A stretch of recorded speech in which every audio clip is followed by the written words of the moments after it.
Hello, my name is Natasha Parent, and I'm a doctoral researcher at the University of British Columbia.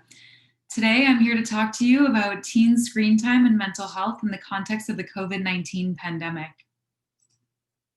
Before we begin, I'd like to acknowledge with gratitude that I live, learn, work, and play on traditional, ancestral, and unceded Indigenous territories, including the territories of the Squamish, Tsleil-Waututh, Musqueam, and Coast Salish peoples, in what is colonially known as British Columbia or Canada's West Coast.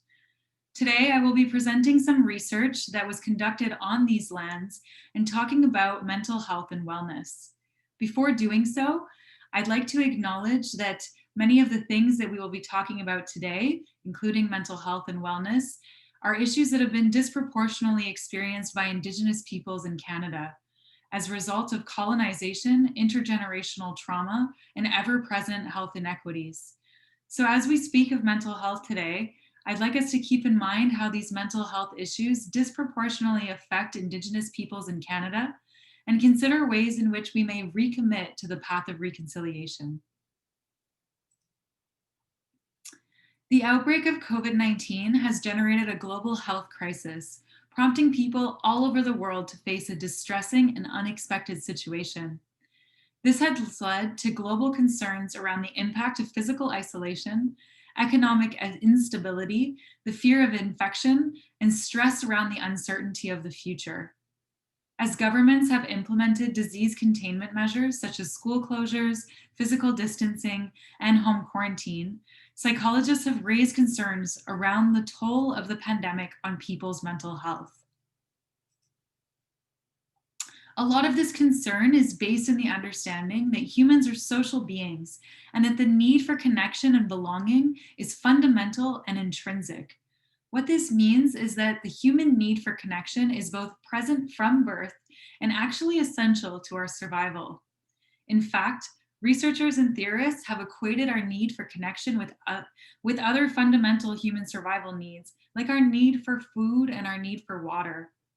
In support of this, extensive psychological and medical research dating back to the 1960s has shown that people who are better integrated in social networks and satisfied in their connections with others actually have better physical and mental health, and they tend to live longer. Other research has shown that feeling connected to others can actually decrease the toll of stress on our physical and emotional health, meaning that when we feel connected to others, it's actually easier for our bodies and minds to deal with stress. So what does this mean in the time of the COVID-19 pandemic, where this fundamental need for human connection may be threatened by efforts to limit disease spread, such as restrictions on social gatherings and physical distancing guidelines? Well, given this understanding that humans are wired for social connection and that this need to feel connected to others is actually essential to our survival, research into global mental health in the time of the pandemic has become a top priority. Sure enough, research has shown that globally, rates of anxiety, depression, and loneliness have risen as a result of the pandemic.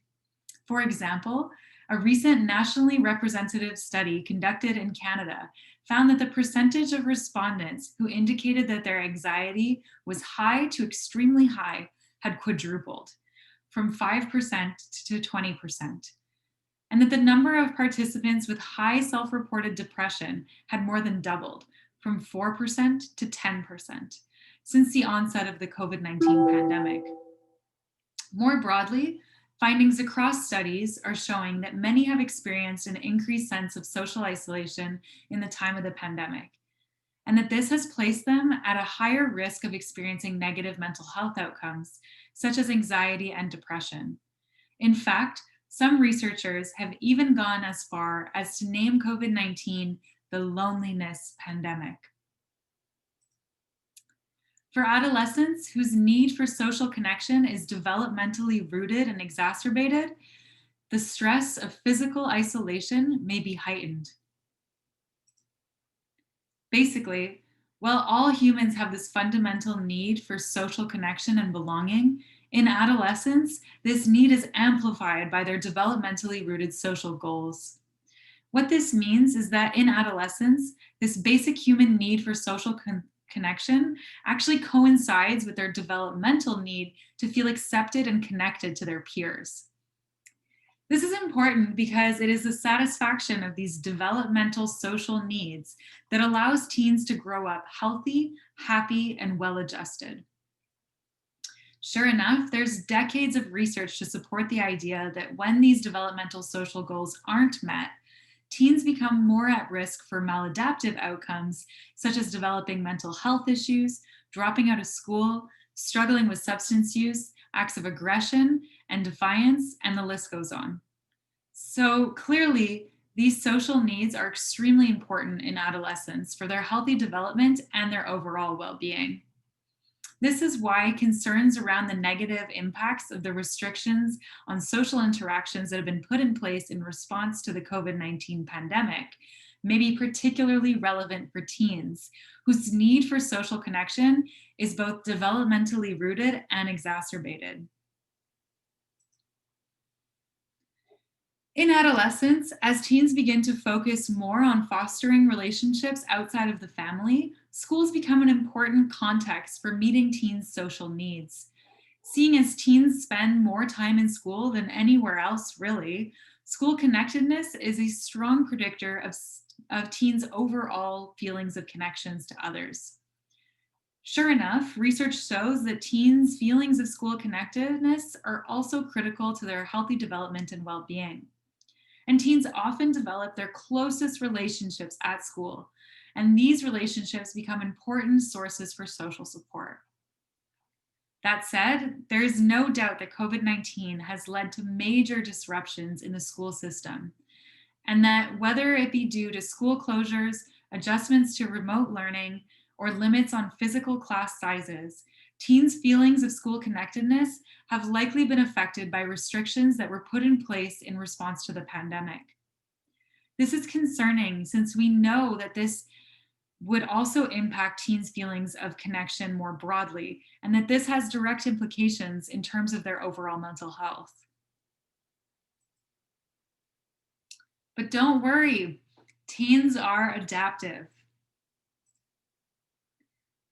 While all of this definitely seems concerning, we know that teens are adaptive and that in some ways, they've actually been training to connect with each other virtually their whole lives.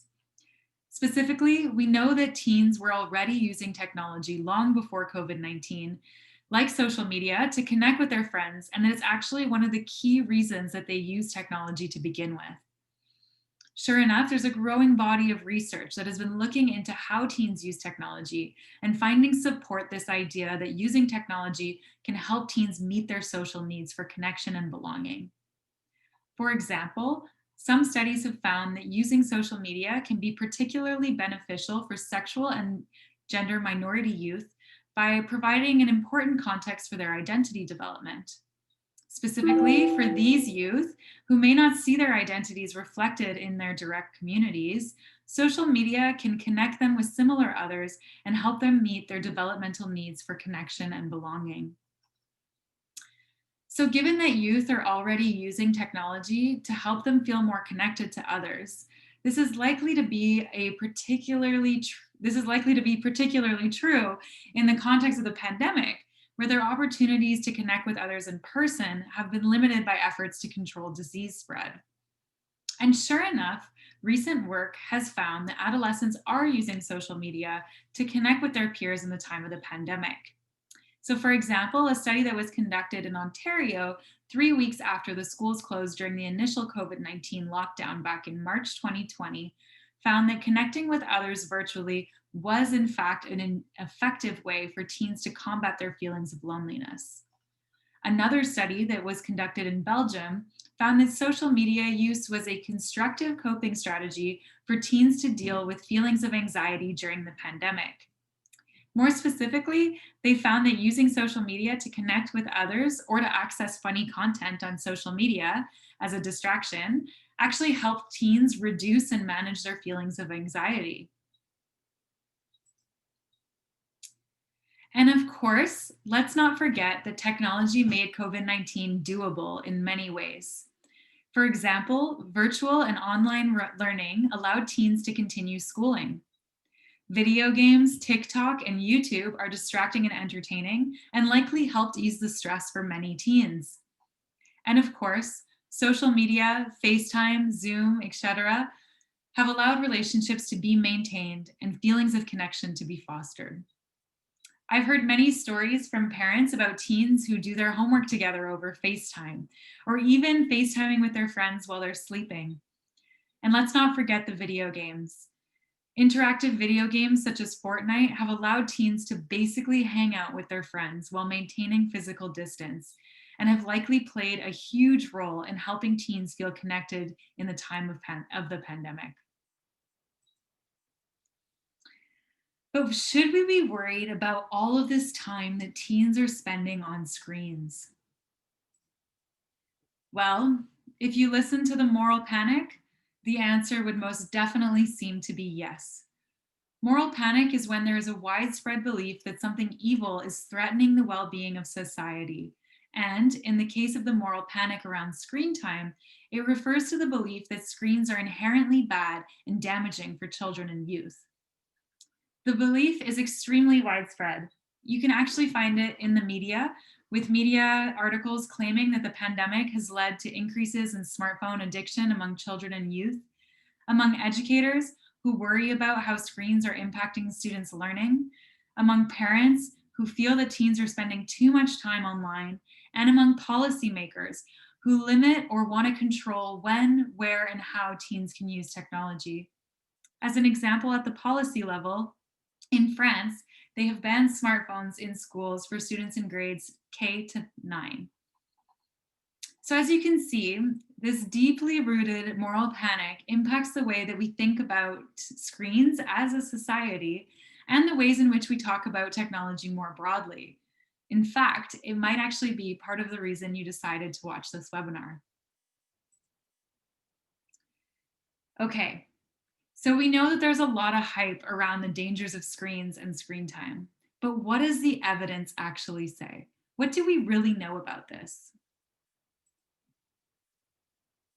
Screen time and mental health has been a hot topic in recent research, and many studies have found a link between screen time and mental health.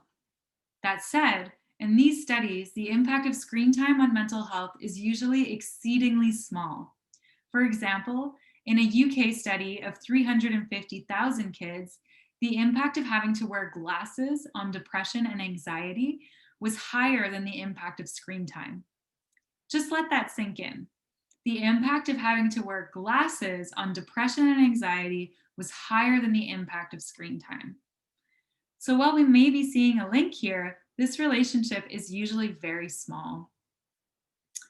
Moreover, when there is a more profound link, it's usually related to something else, such as cyberbullying, being socially isolated, which we may be particularly concerned about in the time of COVID, or other mental health predispositions that are underlying. In this way, screen time is often much more of a symptom than an actual cause.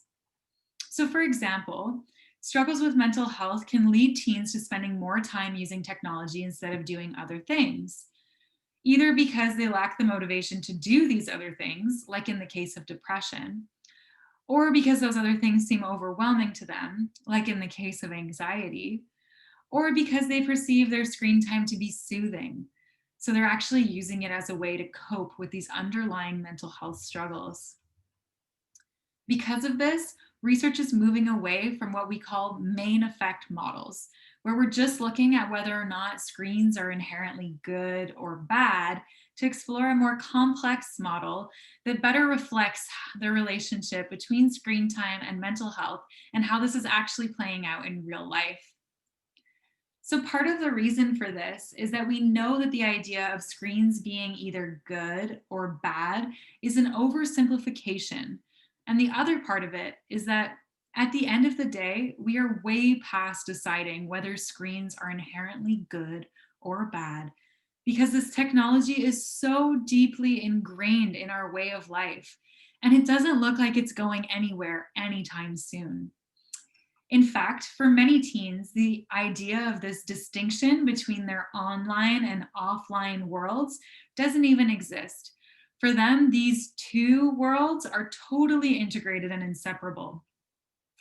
All that to say, we really need to move beyond the discussion of whether these technologies are inherently good or bad and trying to control how teens are using technology to talking more about the nuances and helping provide teens with the tools that they need to navigate this digital world that we live in.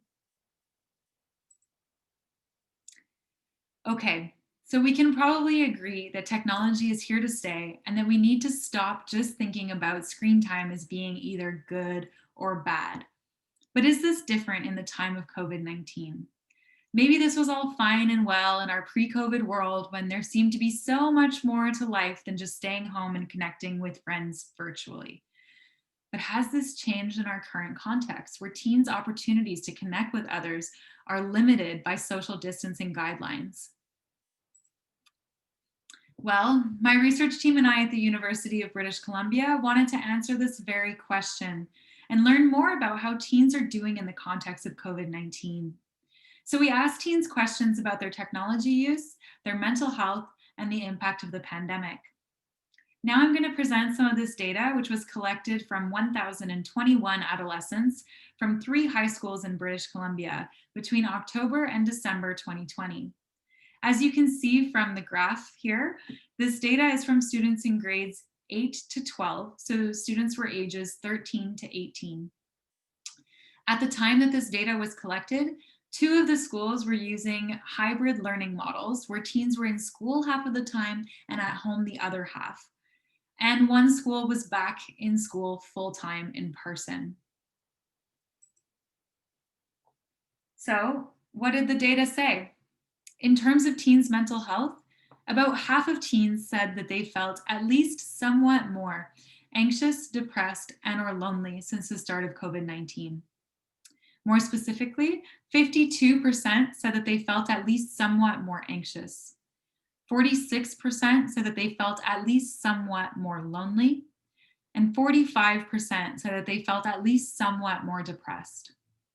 So sure enough, it does seem that teens are reporting more mental health struggles since the start of the pandemic.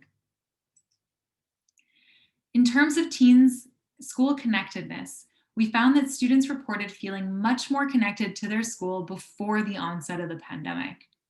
This is not surprising given the major shifts in modes of schooling that have taken place in response to COVID-19.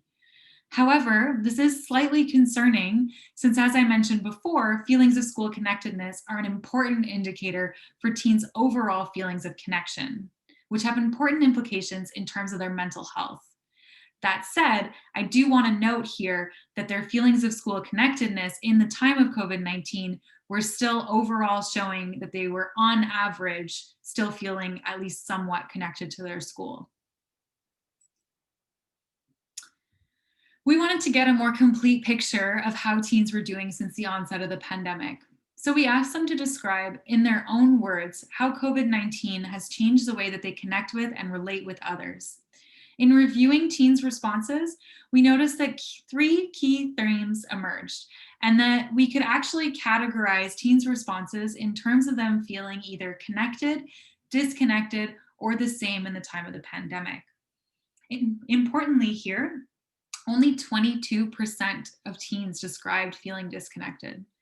So while overall, teens were reporting that they were feeling slightly less connected to their school, and they said that they felt at least somewhat more anxious, depressed, and or lonely since the start of COVID-19, this data shows that most teens are still feeling connected to others.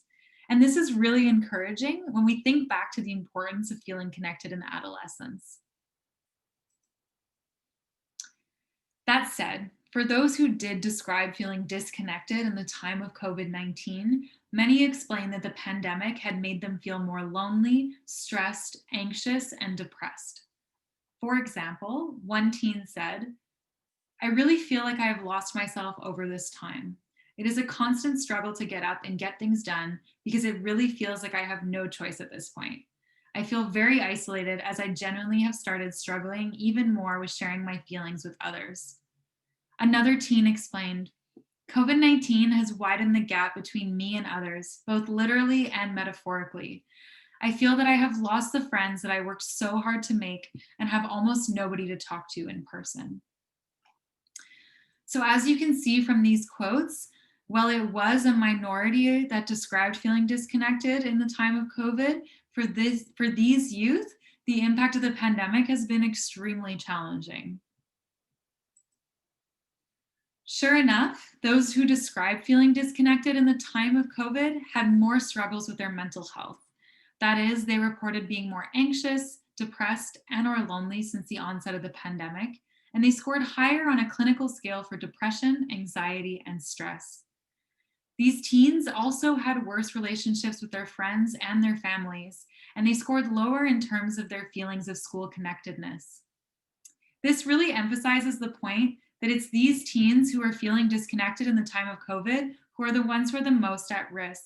And these are the ones that we need to identify and where we need to target our efforts. On a more positive note, more than half of students explicitly described feeling connected to others in the time of COVID-19. These students emphasize the importance of online connections, returning to in-person learning, and how COVID-19 has actually brought them closer with their friends or their families. For example, one teen described, "Phones have allowed me to talk to more people that I usually wouldn't have. Since the start of COVID, I'm able to talk to more people and create more friendships with those around me. Now that I'm back at school, I've been able to talk to those people that I wouldn't have before." Another teen explained, "Virtual connections have enormously grown. Existing connections have been strengthened. Relationships, family and friends have been deepened, and our appreciation for each other and everything there is has increased." Those who described feeling connected in the time of COVID-19 had better mental health. That is, they reported being less anxious, depressed, and or lonely since the start of COVID-19, and they scored lower on a clinical indicator for anxiety, depression, and stress. These youth also had better relationships with both their friends and their families, and they scored higher in terms of their feelings of school connectedness. So it really seems like the teens who are describing feeling connected in the time of COVID-19 are doing okay. Importantly, 69% of those who reported feeling connected in the time of COVID-19 explicitly mentioned the importance of technology in the maintenance of their relationships and their feelings of connection to others. This is reflected by the fact that on average, students reported that they were using their phones somewhat more since the start of the pandemic. And this was reflected in an average screen time of 5.5 hours about per day. So clearly there's an increase in screen time happening here. So should we be worried about problematic smartphone use or addiction? Well, first of all, what is problematic smartphone use and addiction? So problematic smartphone use and addiction refer to the same thing, but I prefer to use the term problematic use because the word addiction can be really stigmatizing.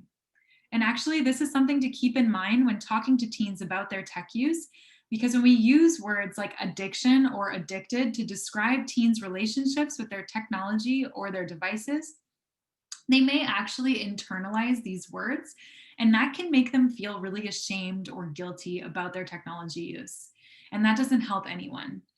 So that's something that you want to be watching out for and be careful about. But for the next few slides, I'm going to continue to use the two terms interchangeably so that we all know what I'm talking about. So there's been a lot of hype in the media in recent years about problematic smartphone use and addiction. And a lot of that feeds into the moral panic that I was talking about earlier. For example, since the onset of COVID-19, I've seen a huge influx in media articles claiming that the pandemic has led to large increases in smartphone addiction among teens and youth. According to these articles, we should all be very worried because the pandemic is making teens addicted to their phones. But what is problematic smartphone use or addiction actually? Well, Problematic smartphone use has been theorized to be a form of behavioral addiction, similar to gambling or overeating, in which an individual becomes addicted to a feeling or the feelings they get from acting out they get addicted to a behavior or the feeling that they get in acting out that behavior. So the idea is that when you experience happiness or enjoyment from an activity with your smartphone, so let's say you're watching a funny video, it makes you more likely to want to engage in that activity again because it was enjoyable. The same thing goes for using your smartphone to avoid an unpleasant situation, such as sitting alone when waiting for a friend at a restaurant. Using your smartphone in that situation can remove the awkwardness or anxiety that you might be feeling about sitting at the restaurant by yourself. And so, in this way, that's another type of reward. Seeing as, according to theories of addiction, any activity that is rewarding has the potential to become addicted, these rewards that we may experience when we're using our smartphones can actually lead us to becoming addicted to them. Well, there's just one pretty major problem about this. Smartphone addiction has yet to be recognized as a psychological disorder in the Diagnostic and Statistical Manual of Mental Disorders. This is important because it's this book, known as the DSM for short, that is the handbook used by health care professionals in much of the world as the authoritative guide to the diagnosis of mental disorders. So, in other words, this is the book that decides what is and what is not considered a psychological disorder. And right now, this book is saying that problematic smartphone use and addiction is not a psychological disorder. And of course, many psychologists and researchers, including myself, agree that there is currently a lack of evidence to support the existence of a true addiction to smartphones. All that to say, addiction, in the sense of the word that we typically know it, doesn't really seem to be capturing what's going on with our relationships with technology and our smartphones. That said, there remains a small subset of youth who do seem to be struggling with their device use. And for these teens, this problematic smartphone use is often accompanied by more difficulties with mental health, such as more experiences of anxiety and depression. When thinking back to what we were saying earlier about the relationship between screen time and mental health, it is also likely here that problematic smartphone use is the result of an underlying mental health issue. So in this way, it's actually a symptom of something else that's going on. So again, just to clarify here, problematic smartphone use is not the same thing as screen time. Rather, problematic smartphone use is a very specific pattern of behaviors that is actually very rare, and there's still a lot of debate among both researchers and psychologists as to whether or not this should be accepted as a form of mental disorder or addiction.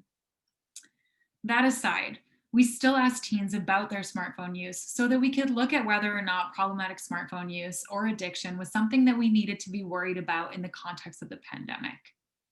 Based on teens' responses, only 3% qualified for some degree of problematic smartphone use.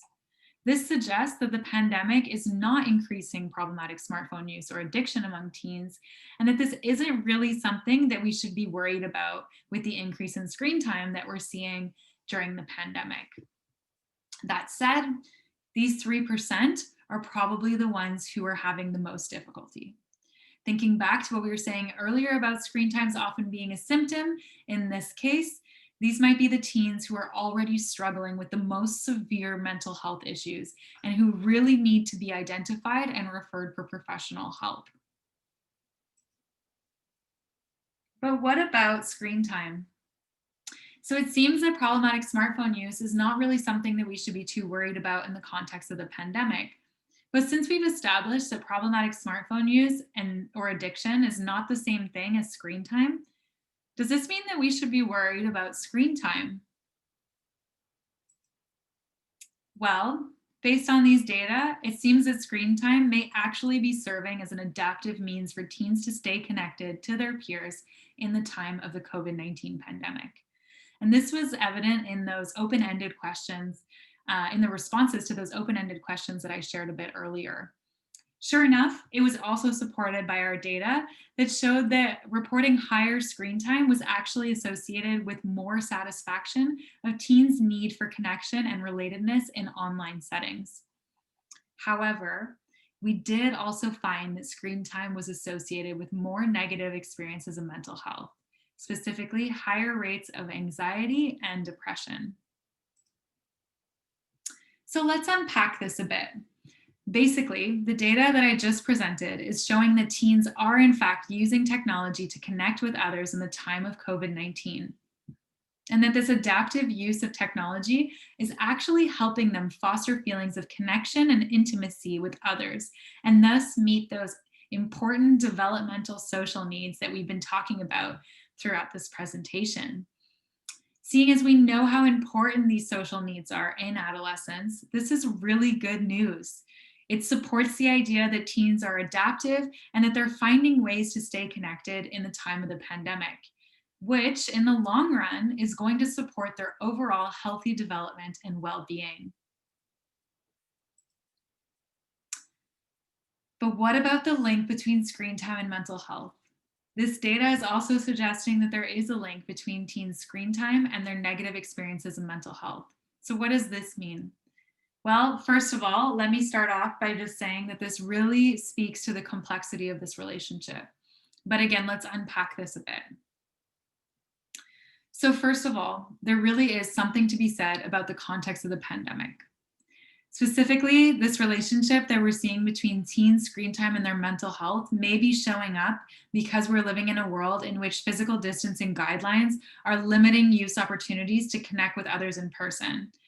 And while connecting virtually is great and actually seems to be helping teens meet their social needs, we do know that these online connections can't completely make up for the lack of face-to-face interactions.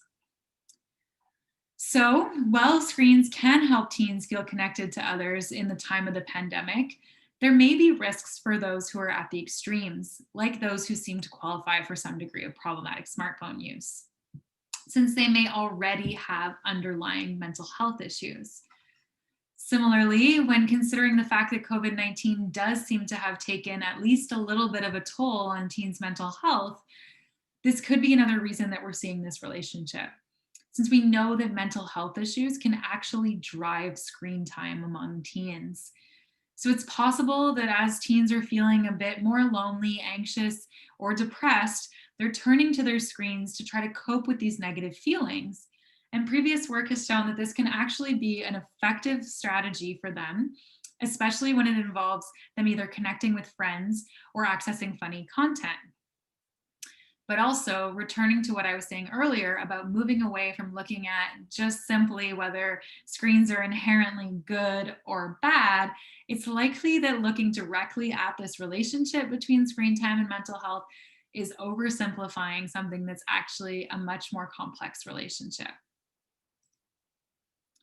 So could it be something else? Could there be something else that's explaining this relationship between screen time and mental health? Sure enough, it's very likely that the relationship that we're seeing between screen time and negative mental health outcomes is actually the result of something else. For example, recent work has focused on exploring the role of a new construct known as the fear of missing out, or FOMO. You may have heard of it. FOMO is the experience of a compulsive concern that one is missing out or being left out. It's been conceptualized as a personality trait, kind of like social anxiety, such that people can either be inherently low or high in terms of their feelings of FOMO. Though there has been a recent spike in interest about FOMO, the idea of feeling anxious about missing out on social experiences has been around for a long time. That said, the experience of FOMO has been intensified by social media use, which explains why we've been hearing so much about it more recently. Specifically, while people may have been experiencing FOMO a long time before social media now provides a way for us to check up on what other people are doing and be hyper aware of all of the things that we might be missing out on. Sure enough, research has shown that FOMO drives social media use as a way of checking in on other people and trying to relieve some of that anxiety that those that are higher on FOMO may be experiencing about potentially missing out on things or being socially excluded. Recent work has also linked FOMO with the need for belonging and connection that we've been talking about throughout this presentation. And so, just like the need for connection, experiences of FOMO are likely to be intensified in adolescence as teens begin to be developmentally preoccupied with their relationships and wanting to feel accepted by and connected to their peers. Research has also shown that those who have a stronger need to feel connected and accepted by others tend to experience more FOMO, and that FOMO can actually lead those teens to feeling more disconnected from others. So, put simply, it has been suggested that as teens feel disconnected from others and experience FOMO, they may turn to social media to check up on what other people are doing, but that in doing so, they can actually end up experiencing more feelings of FOMO, which can lead them to feeling more disconnected. And this goes on in a vicious cycle that can actually contribute to more negative experiences of mental health. So, actually, in our data, we found that FOMO accounted for the relationship that we were seeing between screen time and depression, meaning that when we took into account teens' self reported levels of FOMO, the relationship that we were seeing between screen time and depression disappeared. This means that it was actually teens' experiences of FOMO that was responsible for the relationship that we were seeing between screen time and depression. Put differently, it's not the screen time per se, it's the FOMO. You might be thinking that it seems a bit weird to be talking about FOMO in the time of COVID-19 when there isn't much going on for teens to be feeling left out from. But I want to remind you that FOMO isn't about what teens are actually missing out on, but it's what they're perceiving themselves to be missing out on or socially excluded from. And so it doesn't actually need to be based in anything real. So overall here, it's not the screen time per se that we need to be worried about, but rather how teens are feeling. And this includes how they're feeling when they're engaging in screen time. So what does this all mean? Well, to recap, it seems that COVID-19 is taking some degree of a toll on teens' mental health. However, most teens say that they still feel connected to others in the time of the pandemic.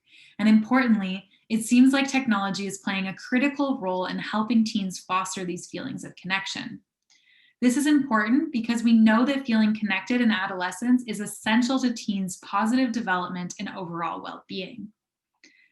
Also, our data show that we don't need to be worried about problematic smartphone use or addiction increasing as a result of the increase in screen time during the pandemic. We did, however, find a small relationship between screen time and mental health, and there's a good chance that this relationship may be showing up because teens are using technology to help them cope with some of the mental stress that they're feeling as a result of the pandemic. Lastly, it seems like FOMO may be playing a central role in the relationship between teen screen time and their mental health. So, what can we do? Where do we go from here? Practice empathy. Remember that this is a difficult time for everyone. Lots of teens actually feel guilty about their tech use, and they listen to the language and words that you use and they internalize them. Be conscious of the language that you're using when talking to teens about their technology use, and be sensitive to the fact that they may be using technology to help them cope with some of the mental stress that they're experiencing as a result of the pandemic. Share your struggles. We're all in this together, and we're all navigating this new space. How are you managing your technology use? What is your relationship with your device? How does it all make you feel? Do you have any tips or tricks on how to manage all this? Get involved. Find out what your teens are doing online. Don't stalk them or infringe on their privacy, of course, but do show interest in what they're doing online. Which platforms are they using? Who are they following? Who are they talking to? Co-viewing can be a great way to start a conversation. For example, I don't know how many of you have heard of or seen The Social Dilemma, but watching something like that with your teen can be a great way to start a conversation. Or maybe you could talk to them about something that you learned from this webinar today. Ask them if anything that you learned resonates with them. What do they think about it? Do they agree? Do they disagree? Why and why not? Make it a conversation. Negotiate boundaries. Ask your teens what they want. A lot of teens are very aware of their relationships with technology, and some may even want your support in managing these in the time of COVID. Come up with an agreement that will benefit the whole family. For example, you could decide on screen-free locations like the dinner table or the bedroom, or screen-free moments like a family game night. And remember, always lead by example. When thinking about how social media can intensify teens' feelings of FOMO for those who are at risk, you may want to talk to your teens about how their screen time is making them feel. In the words of Mary Kondo, does it spark joy? Encourage your teens to think critically about what they're doing when they're online and how it's making them feel. Connecting with others is great, but maybe some of the accounts that they're following are just increasing their feelings of FOMO. But remember, no matter what, make sure that this is a conversation and not an accusation. So I just want to end here by sharing a few resources. The first is a guide from the Children's Screen Time Action Network created by teens for parents. The photo on the slide here is the first page of the guide, which is called Dear Parents, and it's full of tips and tricks and insight from teens on how to best support them in their screen time and technology use. It's a really great resource and even has some suggestions on how to start the conversation. The second one is Media Smarts, which is a Canadian not-for-profit organization, and they have a ton of great resources on digital and media literacy for both kids and teens. So I also encourage you to check them out. And lastly, I have a website here, which was created by PrevNet, which is another Canadian organization, and that was actually developed in collaboration with my research team at UBC. So obviously I'm biased in saying that this is also a great resource that you should check out. Well, thank you so much for joining us today and for listening, and I hope that this has been useful for you.